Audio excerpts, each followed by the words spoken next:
So, I want you to try something for a second. Just close your eyes. Well, unless you're driving, please don't close your eyes if you are behind the wheel. Okay. But try to picture Hong Kong. Oh, yeah. You can almost feel the humidity hitting you right away. Right. It is so visceral. You got the neon signs stacking up over the streets in Sim Shan Tsui, the constant ding-ding of the trams, and just the sheer velocity of millions of people moving through the MTR every single day. It really is one of the most hyper-connected, high-speed cities on the entire planet. And in a city that runs on that kind of velocity, every single interaction leaves a trace. Oh, absolutely. You tap an octopus card to buy a coffee, you connect to some free public Wi-Fi in a shopping mall, or, you scan a QR code just to read a menu. You are constantly generating this cloud of digital exhaust. And that digital exhaust is exactly where we are focusing today. We are looking at the rules of the road for all that data. The invisible rule book, basically. Yeah, exactly. We are doing a deep dive into the Hong Kong Personal Data Privacy Ordinance, or the PDPO. And before we really get into the weeds, I want to give a massive welcome to you, the listener you are tuning in to the WeCyberYou Unlocked podcast. It is so great to be here. And honestly, this is just the perfect topic for the WeCyberYou Unlocked podcast. Because we usually talk about the technical stuff. Right. We often get caught up in the hardware of security, the firewalls, the zero-day exploits, the cool spy stuff. But the legal layer, that is where the actual real-world consequences live. Which, I have to admit, the legal layer usually sounds like the boring layer. It gets a bad rap.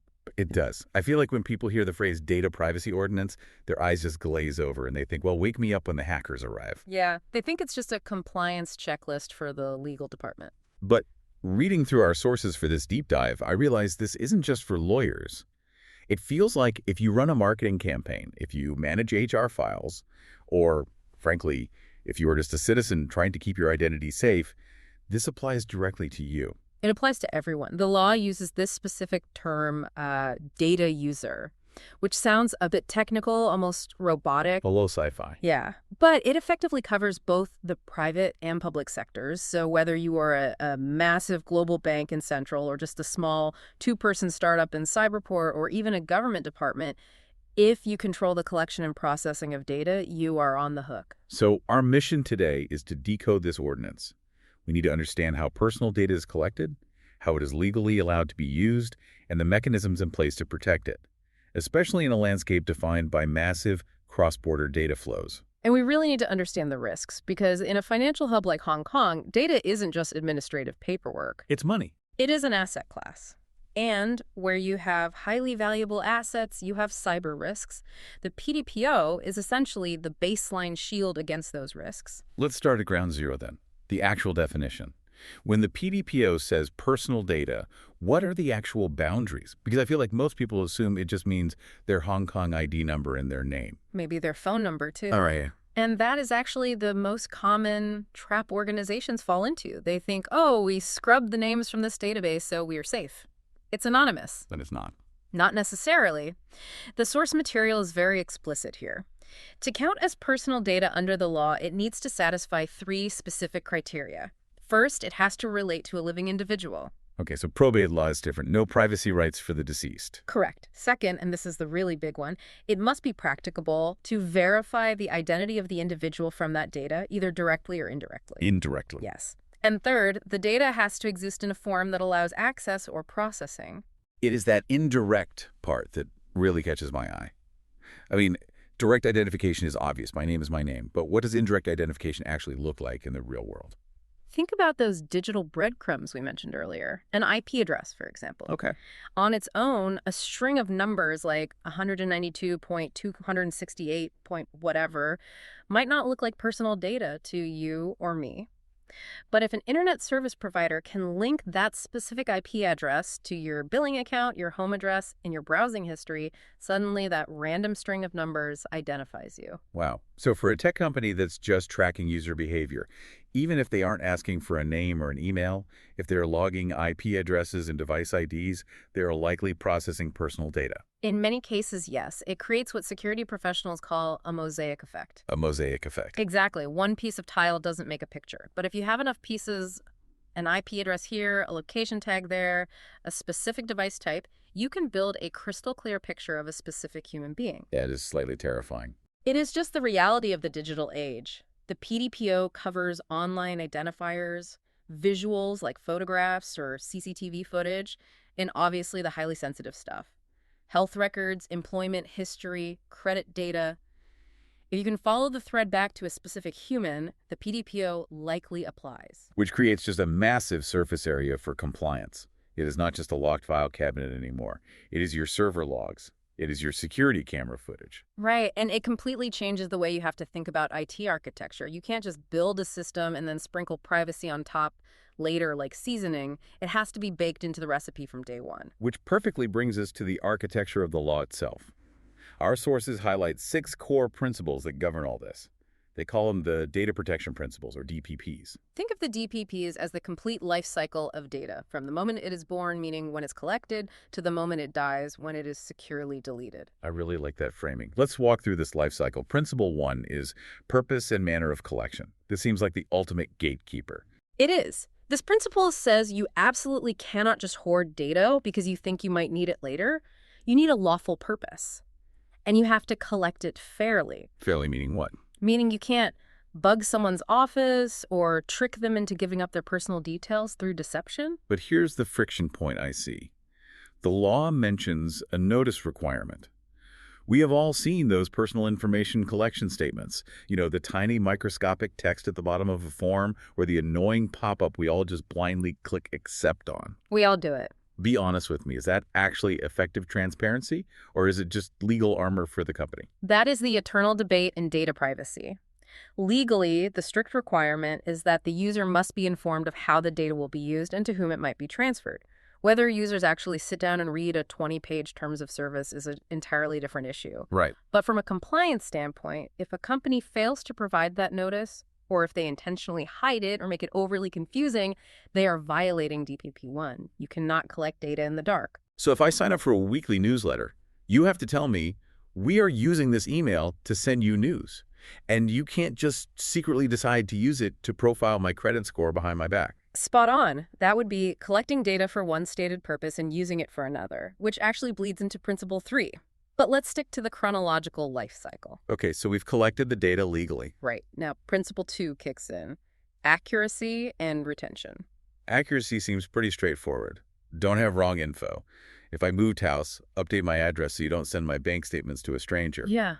But retention is interesting. This is the anti-hoarding clause. I call this the digital debris problem. Storage is incredibly cheap today, right? Cloud storage costs pennies. So companies have developed a really bad habit of keeping everything forever, just in case. Just in case we need to market to them in 10 years. Exactly. And the PDPO says no. You absolutely cannot keep personal data longer than is necessary for the fulfillment of the purpose for which it was originally collected. Longer than necessary. Feels very subjective, though. Who actually decides what is necessary? If you get audited by the regulator, you have to justify it. Let's say your company has CVs from job applicants who applied for a role 5 years ago and didn't get the job. Why do you still have them on your server? Well, maybe a position opens up. After 5 years, that is a huge stretch. The purpose hiring for that specific role back then is finished. If you are holding on to that data, you aren't being proactive, you are creating a liability. Because if you get hacked, you are suddenly leaking data you shouldn't have even held in the first place. You're exposing people for no reason. That is the key point. It turns a dormant asset into a toxic liability. The absolute safest data is the data you don't have. Delete it. Okay, moving to Principle 3. Use limitation. This is the one that stops the old bait and switch. This is arguably the most violated principle in the entire age of big data. The rule is simple. You can only use data for the purpose for which it was originally collected, or a directly related purpose. Unless you get prescribed consent. Voluntary, explicit consent from the user to change the usage. This is where scope creep happens, isn't it? Marketing teams always want to squeeze more value out of the database they already have. Always. Imagine a bank collects your financial data for a mortgage application. That is the stated purpose. Then, the insurance arm of that same bank wants that list to sell you travel insurance. Is that a directly related purpose? I would say no. Usually, the legal answer is no, unless the customer specifically ticked a box saying, I agree to receive cross-promotional offers from affiliates. That internal transfer is a breach of the ordinance. I feel like that distinction right there is where 90% of the friction happens between business goals and legal compliance. It absolutely is. The business side wants agility and cross-selling. The law demands specificity and boundaries. And if you cross that line without explicit consent, you are breaking the law. Now, for the WeCyberYou audience, Principle 4 is probably the most tangible one, security safeguards. This is where the rubber meets the road, technically. The PDPO mandates that data users take reasonable security measures. I have to say, I hate the word reasonable in a legal context. It is so vague. What does reasonable even mean in 2026? It moves with the times, which is why it's written that way. 10 years ago, reasonable might have been an 8-character password. Today, it might imply end-to-end encryption, mandatory two-factor authentication, and highly rigorous access controls. So it scales. Yes. The law looks at the potential harm that could result if the data is leaked. The more sensitive the data, like health records, the higher the bar for what is considered a reasonable safeguard. And it is not just about defending against hackers and hoodies, right? No, and that is a crucial insight from the sources. It covers unauthorized access, processing, loss, or use. And loss includes physical things, leaving an unencrypted USB drive in the back of a red taxi. Oh, wow. Or an HR manager emailing the entire company's salary spreadsheet to a vendor by mistake because of an autocomplete error in Microsoft Outlook. The dreaded fat finger error. The fat finger error is a literal PDPO violation if you didn't have safeguards in place to prevent it. The regulator will ask, why was the file not password protected? Why was it so easy for internal HR data to be emailed externally? Those are systemic failures. Moving to Principle 5, transparency. This is known as the openness principle. Organizations cannot operate as black boxes. They must have clearly expressed publicly available policies on privacy. You, as a citizen, have a right to know generally what a company does with data. You shouldn't have to hire a private investigator to find their privacy policy. Makes sense. And finally, Principle 6, access and correction. This one really feels like the weapon for the consumer. It is the ultimate power shift. Under DPP6, any individual can submit what's called a data access request. You can compel any company to show you a copy of the personal data they hold on you. Everything. Subject to some specific legal exemptions, yes. And if you review it and find it is wrong, say, they have an incorrect credit history listing that's hurting your score, you have the legal right to demand a correction. That is a remarkably powerful tool. It completely transforms the individual from just a passive subject into an active participant in their own digital profile. It does, but we should note it also creates a massive operational burden for companies. If you receive a data access request, you have a very strict statutory timeline to respond. You can't just ignore it or put it in the spam folder. Right. If your company's data is unorganized or scattered across 50 different Excel spreadsheets on 50 different laptops, fulfilling that one single request is an absolute nightmare. Let's pivot slightly to a specific area where the PDPO gets incredibly strict. Direct marketing. This is the stuff that drives everyone absolutely crazy. The random cold calls, the spam emails, the WhatsApp messages offering loans you never asked for. The PDPO treats direct marketing with an iron fist. The rules here are tighter than almost anywhere else in the ordinance because the legislature fully recognized how annoying and intrusive this practice is to the public. So what are the actual rules? How do they try to stop the spam? First, it requires informed, explicit consent. You cannot infer consent from silence. You can't say, well, they didn't say no, so let's just spam them with offers. It has to be an explicit opt-in or a clear indication of no objection. And if you're sharing that data with third parties for marketing, you have to disclose that up front. And the opt-out mechanism? Mandatory. If a user says stop, you must stop immediately and without charging them any fee to do so. But here's the cynical question. Does this actually work? Because we all still get spam every single day. We do, but often that spam originates from outside the jurisdiction where enforcement is tricky. For local Hong Kong entities, the deterrent is highly significant. Violating the direct marketing provisions isn't just a regulatory oops where you get a warning, it can be a criminal offense. Criminal? Wait, we are talking about actual jail time for spamming. Potentially, yes. Yeah. The penalties can include massive fines and imprisonment. It signals very clearly that the government views unwanted direct marketing not just as a minor nuisance, but as an actual harassment of the individual. That is a serious distinction. So who is the sheriff in town enforcing all of this? Who do we call when someone breaks the rules? That would be the Privacy Commissioner for Personal Data, or the PCPD.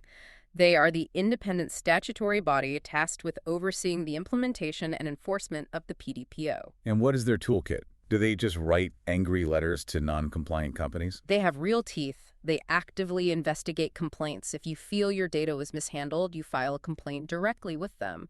They also have the power to carry out proactive inspections of personal data systems. And if they find a breach during an inspection? They issue an enforcement notice. This is a binding legal order to fix the problem immediately. If you ignore an enforcement notice, that escalates to a criminal offense. We just keep coming back to criminal offenses. We do. Right. And recently, their powers have been expanded even further to deal with things like doxing, which has become a major societal issue.